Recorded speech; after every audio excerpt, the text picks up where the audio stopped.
Wait, nope, too early for the intro transition thing. We are not here yet.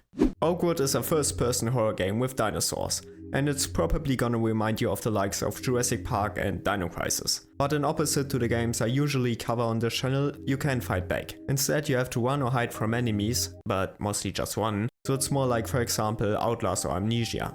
There aren't really any puzzles either, but you still have to find some items occasionally. It doesn't have a strong emphasis on proper survival horror, like for example Dino Crisis though, so don't expect that or you will be really unhappy. The game was developed by Polygon Dust and Breaking Dimensions, so a total of only 3 people, and it released almost 6 years ago in late 2018. Therefore it's unsurprisingly pretty short, considering that it's only around 1 hour long. But to be honest, that's alright because it's pretty cheap as well. It usually costs €4, but I got it for just 2 and it was on sale a few weeks ago. But anyway, is it good? And even more important, is it worth the money? Let's find out.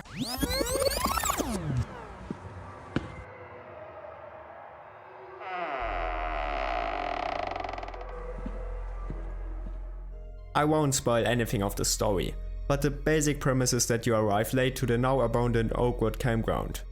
So that's where the game title comes from, or is it the other way around? Anyway, you search for your friends that were supposed to be here and now obviously aren't. So while playing through the game you will find out what happened to the camp, where your friends are, and of course you will also encounter some dinosaurs. Honestly, the story is quite straightforward, but there are some twists that might even surprise you. A lot of the background of what happened to the camp is told through notes and environmental details, and works pretty well in creating a decently interesting story that remains fun. So while the story isn't anything special, it's good enough and I doubt you will be disappointed.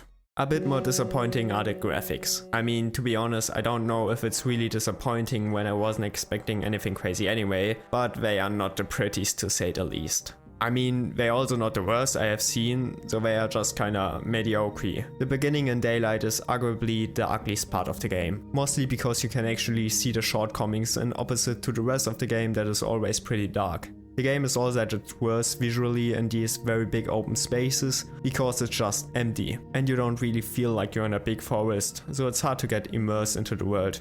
This is mainly because you can just see too much of the sky. The game would have benefited massively from more trees that are more detailed and placed everywhere. Imagine instead of that, you would look at a thick forest where you can barely see the sky, or the very visible end of the world that is covered up with just rock. And that's also the case with the ground that looks very boring.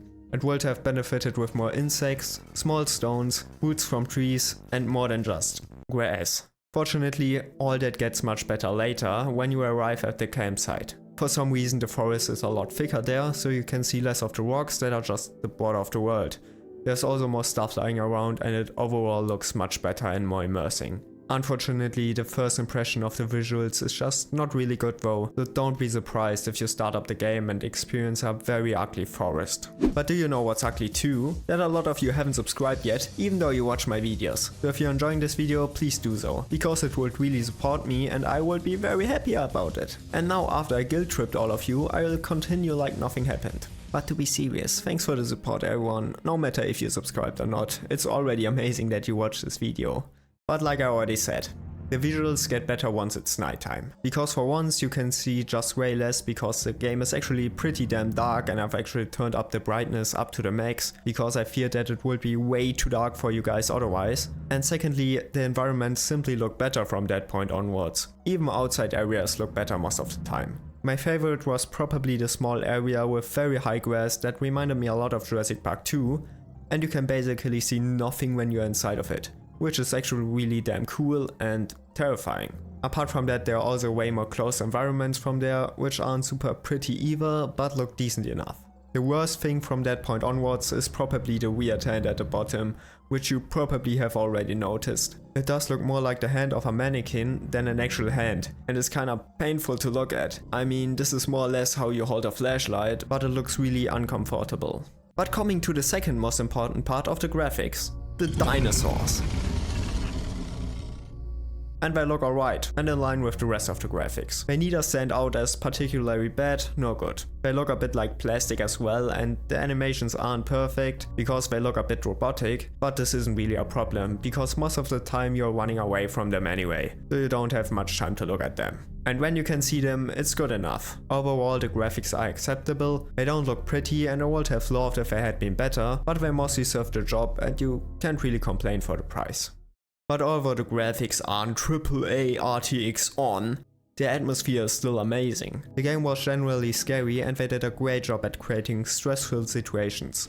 I have to admit it's not the most original because it borrowed a lot from the Jurassic Park movies, but man does it work. For example, the designs of the dinosaurs reminded me a lot of Jurassic Park, and although it's probably not the most realistic based on modern scientific findings, it still works well and they help to create a wonderful atmosphere. And with wonderful, I mean pretty damn scary. There are also some scenes from the movies that are adapted into the game as well, which I won't spoil, but you will recognize it if you play it yourself, and it's really cool. Apart from that, there are plenty of chase and hide sections, sometimes maybe even too many, but most of them are really stressful and you really have to be on your toes if you want to survive. The game isn't that difficult, but you still have to be quick, and if you waste just a bit too much time, you are dead. There were also a few scares that I didn't expect, so nice job. Apart from that, there's also quite a lot of blood in the environment, which is pretty creepy and succeeds at showcasing that there's something dangerous on the hunt for you, and I wonder what that might be. The music and sound design is also really well done. Although the background music is the same at almost all times and has a very obvious loop, it's still pretty unnerving and it definitely managed to tense me up. The sound design of the environment and dinosaurs is fantastic as well, and again heavily inspired by the Jurassic Park movies. For example, the T-Rex feels as gigantic as you would expect, and almost as gigantic as your mom. The raptors sound terrifying as well, and trust me, you really don't want to be near them.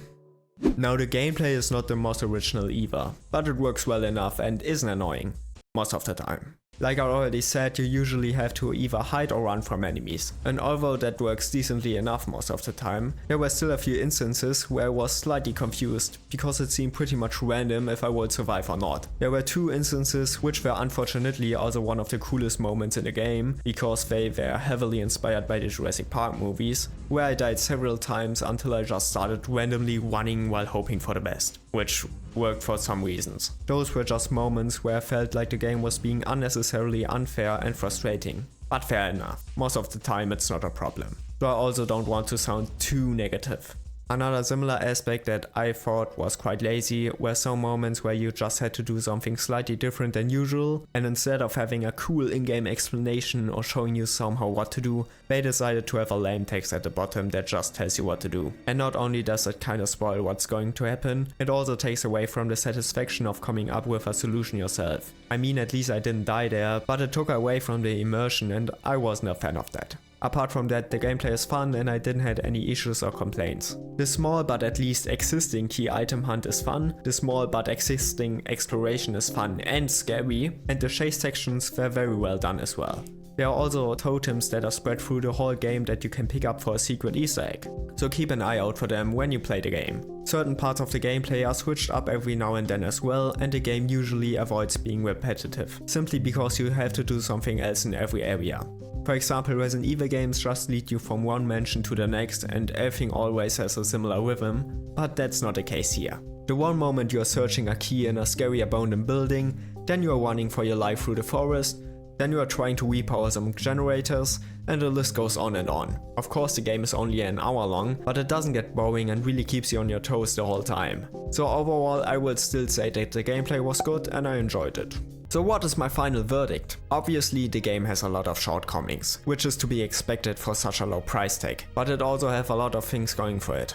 A genuinely scary atmosphere, good sound design, a decent story, fun gameplay, and some really thrilling chase sections. The game is just a really cool horror trip for anyone who loves dinosaurs, and especially Jurassic Park.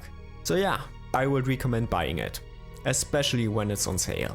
Obviously you shouldn't expect too much, but you can't really go wrong if you want to have a nice 1 hour horror night. So what do you think of the game? And do you consider to buy it? Let me know in the comments, and thanks for watching. Remember to subscribe, like and comment if you enjoyed this video. And please support your local dinosaur shelter. See you next time.